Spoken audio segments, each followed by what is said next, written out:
Bonjour à tous et bienvenue sur un nouvel épisode de Nous Entrepreneurs. Aujourd'hui, je reçois Benjamin Cohen, qui est le dirigeant cofondateur de YBrush ou YBrush en anglais. Bonjour Benjamin. Bonjour Benjamin. Bienvenue. Est-ce que, s'il te plaît, tu peux nous partager ton parcours, notamment qui précède à la création de l'entreprise?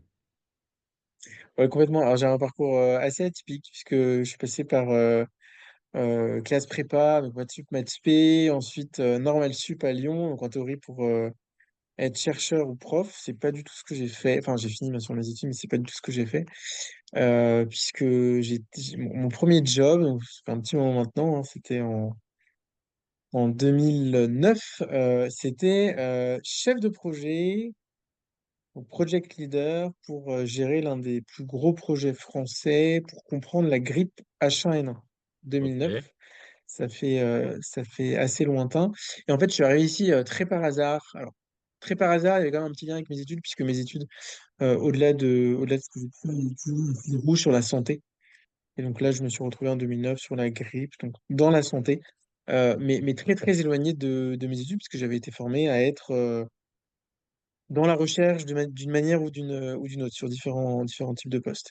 Et donc je fais ça juste parce que entre guillemets ça m'amuse, c'est quelque chose qui m'intéresse. C'est un peu d'ailleurs le fil rouge de mon parcours, hein. Jusqu'à rentrer dans ces écoles. Je suis y allé parce que c'est quelque chose qui m'amusait, qui m'intéressait, mais sans savoir vraiment ce que j'allais faire ensuite comme métier.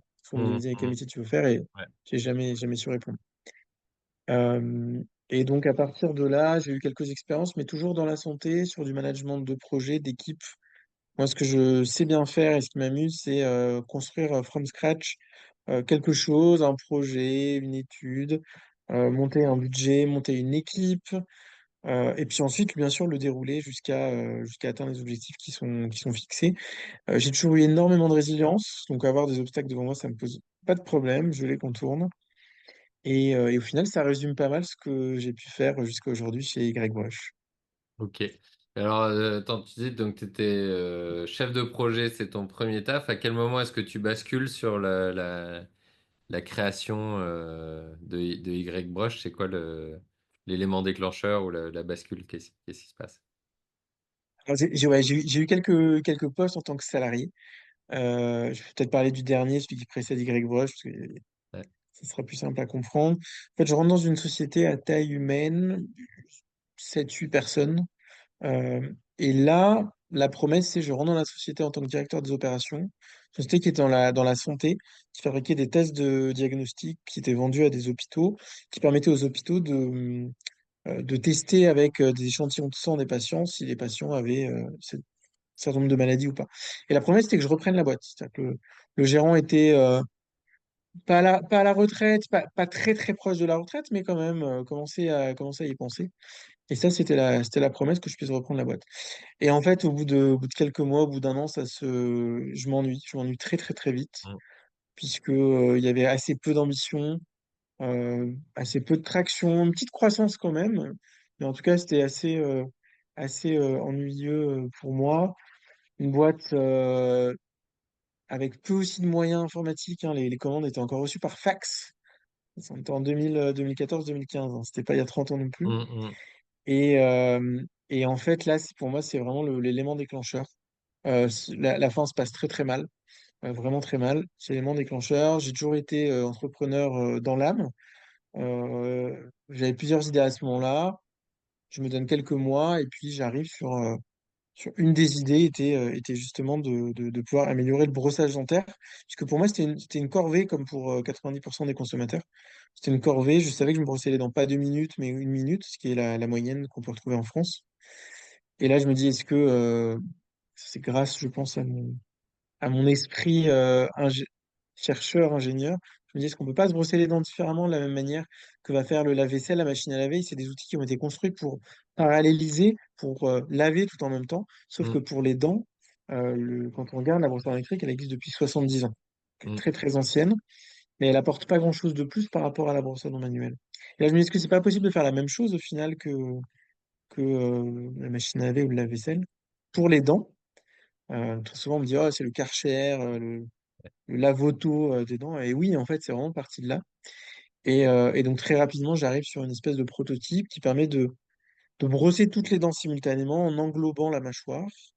Et c'est comme ça que c'est né. Voilà. Et au fur et à mesure, ça a été développé, industrialisé, différents produits qui ont été créés. Et on en arrive aujourd'hui avec plus de 150 000 utilisateurs, principalement en France, mais aussi aux États-Unis. Et un produit qui est aussi connu, puisque quand on regarde les études de notoriété, on est dans le retail, on est la troisième marque après Oral-B et Philips. Ok, très bien. Bravo. Et alors, tu disais, tu as créé l'entreprise en 2017. Il y a eu tout une étape de développement, mais avant de revenir peut-être là-dessus et sur les apprentissages, donc, oui, ce que vous proposez, enfin, vos clients, c'est des particuliers, c'est ça? Vous vendez en retail, c'est ça votre clientèle? Et la promesse, l'unicité, c'est quoi? Plus rapide, mieux brossé? C'est quoi le positionnement? Ouais, alors, l'ambition qu'on a, c'est de vendre à chaque endroit, à chaque point de vente où tu peux retrouver une brosse à dents électrique, traditionnelle. Ce qui est à peu près le cas aujourd'hui, puisqu'on vend donc site web, Amazon, dans le retail, dans le retail spécialisé, donc concrètement chez Darty et Boulanger. Depuis un certain temps, on arrive dans la GSA, donc tout ce qui est Carrefour, Auchan et autres. Le seul point de vente sur lequel on vend pas trop, ou quasiment pas pour l'instant, c'est la pharmacie. Hmm. Et l'unicité, c'est en effet d'être capable de se brosser les dents en beaucoup moins de temps et beaucoup mieux. C'est-à-dire, on a une promesse qu'on a, c'est de se brosser les dents efficacement en 20 secondes. On a des études, bien sûr, cliniques par rapport à ça qui démontrent que en beaucoup moins de temps, on arrive à obtenir un brossage qui est équivalent en termes de retrait de plaque, parce que c'est ça qu'on regarde en fait quand on se brosse les dents, c'est est-ce que j'ai enlevé la plaque dentaire ou pas, d'un brossage idéal de 2 minutes. Sauf que en fait, la réalité, c'est que sur le terrain, les gens ne se brossent pas les dents en 2 minutes. Ou c'est relativement rare. Et même si c'est fait 2 minutes, on fait très bien devant, mais très très mal sur les molaires, Hmm. sur ce qu'on appelle les faces linguales, c'est-à-dire à l'intérieur côté de la langue. C'est des zones qui sont très difficiles d'accès.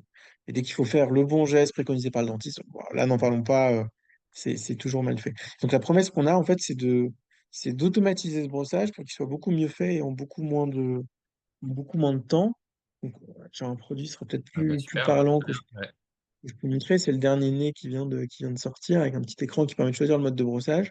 Et au bout, on a une tête de brosse donc, qui est en forme de mâchoire et qui est très, très, très, très souple, Ouais. hein, et qui, hop, je sais pas si on voit bien, Ouais. tapissé de petits poils. C'est les mêmes poils que la brosse à dents, Ouais. une brosse à dents traditionnelle, et qui permettent de brosser toutes les faces de toutes les dents simultanément. Et c'est comme ça, il n'y a pas de magie, hein. On reprend les technos existantes, mais c'est comme ça qu'on arrive à brosser les dents en 20 secondes. Puisque en fait, quand on regarde sur chaque dent, quand on se brosse les dents avec une brosse à dents manuelle ou électrique traditionnelle, on va passer 1 à 2 secondes au mieux. Et nous, en parallélisant, ben, on vient passer 10 secondes en haut, 10 secondes en bas. Donc on passe plus de temps localement, mais avec un temps global qui est bien inférieur. Et c'est comme ça qu'on a une meilleure efficacité. Ok, très bien. Alors, je t'ai demandé en préparation s'il y avait des croyances erronées, des a priori sur ton secteur d'activité. Tu m'as dit il y en avait plein. Est-ce que tu peux nous en partager une? Ouais. Euh, Très souvent, on nous demande qu'est-ce que les dentistes en pensent. Ouais. S'il y a des dentistes d'avance, je m'excuse. La réalité du terrain, c'est que les dentistes ne connaissent malheureusement, alors pour la plupart, il y a quelques exceptions, mais malheureusement pas grand-chose au brossage des dents. Non pas parce qu'ils sont mauvais, hein, mais tout simplement parce que quand on regarde pendant les études pour être dentiste, il y a très très peu de temps, c'est quelques heures maximum qui sont accordées à la prévention. Là, de toute façon, je parle de la France, hein, dès qu'on change de pays, la Ok. culture est très différente. Donc ça, c'est la première chose. Et au final, quand on regarde ce qui est dit aux patients par les dentistes, à 95%, en fait, c'est des informations qui sont données par des visiteurs médicaux, par des forces de vente qui proviennent des grosses marques qui sont présentes Mhm. sur le marché que je ne citerai pas. Voilà. Ok. Donc tout ça pour dire que très souvent on se dit le dentiste, en tout cas sur cet aspect de brossage, qu'est-ce qu'il en pense scientifiquement? La réalité fait que en fait le dentiste a assez peu d'infos scientifiques et c'est plutôt de l'info marketing qui est repassé aux consommateurs. Donc c'est plutôt qui dépense le plus. Euh, c'est comme ça qu'on arrive à s'imposer auprès Ouais. la plupart des dentistes. D'accord, ouais, ouais, c'est beaucoup comme ça dans le milieu médical de manière générale. C'est un, Ouais. un autre sujet. Toi, tu as eu une phase quelque part de quelques années de développement. Ensuite, tu es passé dans une phase de commercialisation. Là, tu as peut-être d'autres étapes, je sais pas, que vous êtes en train de passer avec le nombre de personnes que tu as. Qu'est-ce que tu peux nous faire comme retour sur ces différentes étapes? En quoi est-ce que c'est similaire, c'est différent en tant que chef avec ta casquette de chef d'entreprise? C'est des étapes qui sont en effet complètement différentes. La première étape pour nous, ça a été le développement, on va dire, technique du produit. Ça a même démarré avant 2017, en 2016, en tes créations, de 2016 à 2000, à 2020, on va dire, pour simplifier. Ça, c'est une phase où on fait beaucoup, beaucoup de R&D. C'est-à-dire qu'il a fallu être capable pour nous, avec des ingénieurs, de comprendre comment, un, bien sûr, être efficace. Ça, c'était la toute première chose, parce qu'il n'était pas question de lancer une brosse à dents sur le marché qui n'est pas efficace. Et il y en a. Et il y en a. Il y a beaucoup de brosses à dents qui ressemblent à la nôtre, avec une forme comme ça en mâchoire, qui n'utilisent pas ces petits poils de brosse à dents, mais qui utilisent du silicone. Donc c'est beaucoup plus épais, ça a zéro efficacité, ouais. Donc il y en a vraiment sur le marché. Mais en tout cas, la première chose était de s'assurer que ça soit efficace. Puis la deuxième chose, ça a été de s'assurer. Très Puis la orienté deuxième, et en usage et fait, produit sur les premières années, quelque part. C'est ça. pardon? Très orienté usage et produit, développement de la promesse sur les 2, 3 premières années, quoi. Ouais. Usage produit et en même temps, très important, ça c'est souvent une erreur que font les boîtes les startups industrielles, c'est comment est-ce que ça va être, comment est-ce que c'est industrialisable? Comment est-ce que ce produit, je vais être capable de le fabriquer à grande échelle, à Ouais. échelle industrielle? Parce que bah, nous, on est le parfait exemple pour ça. On est au-delà du produit qu'on a développé, on a développé un procédé de fabrication. Mm. Parce que fabriquer cette tête de brosse que je vous montrais tout à l'heure en forme de mâchoire, c'est extrêmement compliqué. On est les seuls au monde à savoir faire ça. Et ça, c'est parce qu'on a développé un procédé industriel. Et donc, en fait, fabriquer à cette époque-là, en 2000, c'était 2007-2010, fabriquer des prototypes qui ressemblent et les tester une ou deux fois, c'était facile. Par contre, fabriquer à l'échelle industrielle, c'était impossible. Mm. Mm. Vraiment impossible. Ou c'était des produits qui tenaient sur point ou deux brossages et ensuite ça venait se désagréger. Euh, bon, ça, on a eu énormément de galères. On a commencé à travailler avec un partenaire industriel qui nous avait promis qu'il investirait de la R&D. Il l'a fait, il n'est pas arrivé à le faire au dernier moment parce qu'on avait démarré par un crowdfunding juste avant de livrer. Il nous a planté littéralement. Et on a repris en fait nous-mêmes et puis on est arrivé à trouver nous-mêmes des solutions industrielles. Donc c'est comme ça qu'on est arrivé à se développer et à construire notre première usine. Donc ça a été vraiment la première phase qui a été assez facile en termes de gestion humaine, parce qu'en fait, c'était des ingés, principalement des ingés qui étaient passionnés, qui croyaient à fond dans le truc. Première phase. Deuxième phase, c'était plutôt une phase marketing. Comment est-ce qu'on fait pour vendre? Et puis, mais en même temps, il fallait aussi qu'on augmente les cadences, parce qu'on a eu un bon problème qui est qu'on a trop vendu. Donc Mm. les consommateurs attendaient, on a des consommateurs qui ont attendu un an avant de recevoir leur produit. Là, c'est ultra passionnant aussi. On est parti de rien, hein. On était quelques personnes au démarrage. On est monté jusqu'à 35 dans la société. Et là, par contre, à 35, c'est un autre problème. Mm. C'est un autre problème parce qu'il faut gérer des humains. En plus, comme beaucoup de boîtes, on a essayé de mettre en place du management intermédiaire. On n'y est pas arrivé pour plein de raisons. Il y a toujours une phase où on est un peu à la limite de est-ce qu'il en faut ou est-ce qu'il en faut pas. Mm. Voilà. Et ça, on n'y est pas arrivé. Je ne sais pas pourquoi. Après tout, en termes d'apprentissage, c'est toujours compliqué à dire sur ça. En tout cas, on n'y est pas arrivé. On est redescendu juste en dessous où on a fait sans management intermédiaire. Par contre, à 35, comme je disais, il y a des problèmes humains. On commence à structurer. On a des personnes qu'on embauche vite, des fois trop vite, qui adhèrent plus à la vision. Nous, on prend plus le temps de pousser la vision. Et en fait, on arrive à un stade où on n'avance plus du tout où on arrive à un stade où on se demande, ok, mais on passe plus de temps à se demander qui est-ce qui doit faire ça, dans Ouais. le scope de qui, plus que À le comment on le faire. fait. Ouais. Alors qu'en fait, ça aurait déjà été fait si on avait été dans une phase précédente. Et donc, volontairement, on est redescendu à 10-15, et c'est la phase où on est, qui est cette troisième phase, où aujourd'hui, on génère plus de chiffre d'affaires, avec beaucoup moins de monde. Simplement, c'est des personnes qui sont beaucoup mieux choisis, qui sont beaucoup plus capés aussi, hein, qui ont beaucoup plus d'expérience. Et en tout cas, pour ma part, dans le management, c'est 100 fois plus agréable Ouais, parce que on vient, on vient au travail, il y a beaucoup moins de problèmes humains, ça prend beaucoup moins de temps à manager. Quand on avait 35 personnes, je passais les 2 premiers jours de ma semaine, c'était du meeting, la coordination, alors que je suis anti-meeting. ouais. Il faut quand même en faire un petit peu, mais en tout cas, je suis anti, enfin, je fais très attention à la réunionnite, comme on dit. Mais en tout cas, là, je trouve qu'on arrive à trouver un très bon équilibre, c'est-à-dire on est moins d'une quinzaine. On a externalisé aussi certains process, typiquement le service client, l'office management, des choses comme ça. Alors, c'est juste qu'on aurait peut-être pas pu faire 2 ans en arrière, hein, parce que là, les Mm. process, on les maîtrise beaucoup plus que 2 ans en arrière. Mais où ça se passe beaucoup mieux, et on arrive à avancer beaucoup plus vite que, au final, qu'à 30 ou 35 dans la société.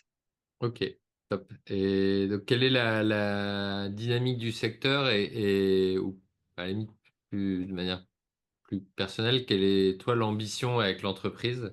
Comment est-ce que tu projettes les choses? Tu disais que tu avais une expérience où tu trouvais que c'était un peu trop, ça ronronnait un peu trop. En plan? Exact. Quelle est la situation chez Y Broche? Alors, la situation, de toute façon, c'est la même à peu près partout en Europe. La situation, c'est que le marché enfin, tout ce qui est consommation, produits de grande pardon, consommation, est quand même très ralenti si on compare avec la phase Covid, qui est Ouais, grosso modo là où on a démarré nos ventes. Donc c'est toujours un peu frustrant. Maintenant, on arrive à avancer en innovant, en ouvrant de nouveaux canaux. Donc ça va, mais ça reste un peu frustrant. Et on a de notre côté, en tout cas, un canal de vente qu'on a ouvert il y a 1 an, qui se développe très bien et très vite, qui sont les États-Unis. Enfin, un canal de vente, un marché plutôt de vente, ouais, qui sont les États-Unis, sur lequel les consommateurs américains vont dépenser beaucoup plus qu'un consommateur français sur l'hygiène bucco-dentaire. Il y a beaucoup plus d'appétence avec l'innovation. Enfin, il y a tout un tas de choses qui font que culturellement, c'est plus facile. Maintenant, attention, c'est pas l'Eldorado. Pour le coup, il y a beaucoup plus de concurrence, par contre, par rapport à la ouais, France. Donc il faut faire attention. En tout cas, c'est un marché sur lequel on a un potentiel qui va être beaucoup plus facile à atteindre que celui aujourd'hui. Et je parle bien d'aujourd'hui, et ça peut changer du jour au lendemain, on le voit bien en ce moment, qu'on va retrouver en Europe, sur lequel on voit bien qu'il faut mettre beaucoup d'efforts pour faire un petit peu. Et je pense pas que ça soit, en tout cas, pour nous, c'est pas la stratégie qu'on a adoptée. On est plus à aller se diversifier. Et on peut aussi le faire, bien sûr, parce que le produit est un produit de grande consommation. Tout le monde, en théorie, se brosse les dents. mm, Et on a une notoriété qu'on a construite aussi au fur et à mesure des dernières années aux États-Unis. Donc, pour nous, c'était clairement le bon moment d'y aller. ok, top. Alors, par rapport aux prochaines étapes de l'entreprise, quelle est la connaissance ou la connaissance, autrement dit, l'apprentissage que tu aimerais déjà maîtriser pour te permettre d'avancer vers tes objectifs? C'est-à-dire, dans la suite de notre entreprise, Ouais, là, par ce que rapport j'aimerais. aux échéances, aux opportunités, aux défis qui sont devant vous, est-ce que tu as une compétence, une connaissance où tu dis, là, il faut que je me développe là-dessus? Et idéalement, ça aurait été cool que je l'ai déjà pour me permettre d'être plus performant, plus efficace, plus serein, je sais pas, sur les prochaines étapes. Ouais, alors je pense il y a déjà une première qui est le fait d'aller sur un autre marché aux États-Unis. Ça veut dire, en fait, ça a énormément d'impact. La première, c'est que c'est une culture qui est différente. Hmm, Il se trouve que j'ai passé une petite partie de mes études là-bas. Il y a quelques mois, j'y suis resté. Je suis allé là-bas aussi pour quelques mois. Bon, mais ça remplace pas un Américain ou quelqu'un qui a vécu 20 ans là-bas dans les produits de grande consommation. Donc ça c'est la première chose. Et je pense que ça peut s'acquérir que par l'expérience ou alors par le fait de s'entourer hmm, par les bonnes personnes. C'est exactement ce qu'on est en train de faire, en train de s'entourer par un, un, un advisor qui a bossé dans le milieu du dentaire une grande partie de sa vie aux États-Unis, donc qui connaît très bien, et ça va nous permettre d'accélérer, de comprendre les codes beaucoup plus rapidement. Je pense que c'est possible de le faire sans, mais je pense qu'on ira beaucoup plus vite hmm. avec ce type de profil. Euh, la deuxième chose, c'est que si on va aux États-Unis, et c'est ce qu'on fait en ce moment, il y a un moment ou un autre, il faut qu'il y ait un des fondateurs qui aille aux États-Unis, qui se déplace. Et ça veut dire quoi? Ça veut dire que l'équipe en France, elle doit être capable de tourner avec des problématiques de décalage horaire, etc., etc. Mm. Et donc, ça veut dire quoi? Ça veut dire que quand tu es dans une boîte de 11 ou de 15, on n'a pas de management intermédiaire. Donc, il faut quelqu'un en France qui reste en France et qui tienne un peu les rênes de tout ça. Donc, ça veut dire des problématiques de délégation Mm. qu'on avait, je vais pas dire pas, mais qu'on avait moins aujourd'hui. C'est jamais facile pour un entrepreneur de déléguer. Euh, on peut avoir aussi des problématiques de transfert de compétences. Par exemple, sur le marketing, c'est moi-même qui supervise le marketing ou qui fait le marketing. Ce sont des phases depuis maintenant 5 ans, 6 ans. Et donc, on est sur un produit qui demande de changer d'habitude, qui respecte pas du tout les codes de ce qu'on va pouvoir faire en marketing pour des produits de grande conso qui ont moins d'innovation. Et donc, j'ai eu la chance de pouvoir faire l'acquisition d'énormément de connaissances, de feeling, des choses qui sont toujours un peu compliquées à expliquer. Et donc, si, imaginons que c'est moi qui aille m'expatrier aux États-Unis, c'est-à-dire que ces compétences, ces connaissances, il faut être capable de les transférer. Et ça, c'est jamais facile parce que d'un côté, on veut déléguer, on veut laisser la place pour apprendre, faire des erreurs à des personnes qui sont déjà dans l'équipe. Ouais. Mais de l'autre côté, on veut pas trop perdre de temps, pas trop faire d'erreurs. Et ça, c'est toujours compliqué. Et en particulier, je pense, quand il y a un des fondateurs soit s'expatrie, soit va un peu plus loin, puisqu'on a jamais été, on n'a jamais été une boîte qui est très, très remote, hein. Enfin, un petit peu de télétravail, pas trop. Là, sous mes pieds, à l'étage du dessous, j'ai la production, j'ai l'usine. Donc, on a toujours été au même endroit, et ça, c'est pas évident, en effet, dans ces phases. Top. Écoute, hyper intéressant. J'avais plein d'autres questions, mais on est sur un format assez court et ça Pardon. fait déjà Ouais, je parle beaucoup. 20 minutes. Non, c'était top. Merci. On pourrait creuser effectivement les US, la délégation. Enfin voilà, il y a plein de choses à aller creuser. Est-ce qu'il y a une chose qu'on n'aurait pas abordée sur laquelle tu voulais spécifiquement t'exprimer en plus? Euh, non, non, enfin, je peux te dire une chose, je pense, qui pourra servir à d'autres entrepreneurs, c'est, il n'y a rien y a rien de fou, hein, mais c'est surtout de rien lâcher. Quand on croit à une idée, je pense qu'il faut rien lâcher, et je pense j'en suis le bon exemple. Au tout début, c'était une catégorie de produits qui n'était pas du tout développée, donc on montrait ça. Les gens nous prenaient un peu pour des fous. J'ai entendu une fois ou deux, ah, ceux-là, c'est les professeurs tournesol, ce genre de choses. Et en fait, je pense que quand on croit vraiment profondément à quelque chose, il faut rien lâcher, il faut continuer, il faut être capable par contre d'écouter et peut-être de se réorienter, ça c'est vachement important. Mais surtout quand on croit à quelque chose, voilà, lâchez rien, puisque là on est arrivé, j'en ai parlé, hein, on est arrivé à quand même se positionner extrêmement bien en France. Et je pense qu'il n'y a pas grand monde qui misait sur nous au tout début. Voilà, donc ça prouve qu'on peut, du moment qu'on y croit, on peut déplacer des montagnes. Top. Eh ben, écoute, on va terminer là-dessus. Merci beaucoup, Benjamin, de ton Merci partage. Benjamin, Et puis, on mettra tous les coordonnées en description de l'épisode pour ceux avec qui plaisir. veulent en savoir plus. Merci encore et à bientôt sur un nouvel épisode de Nous Merci. Entrepreneurs. Ciao.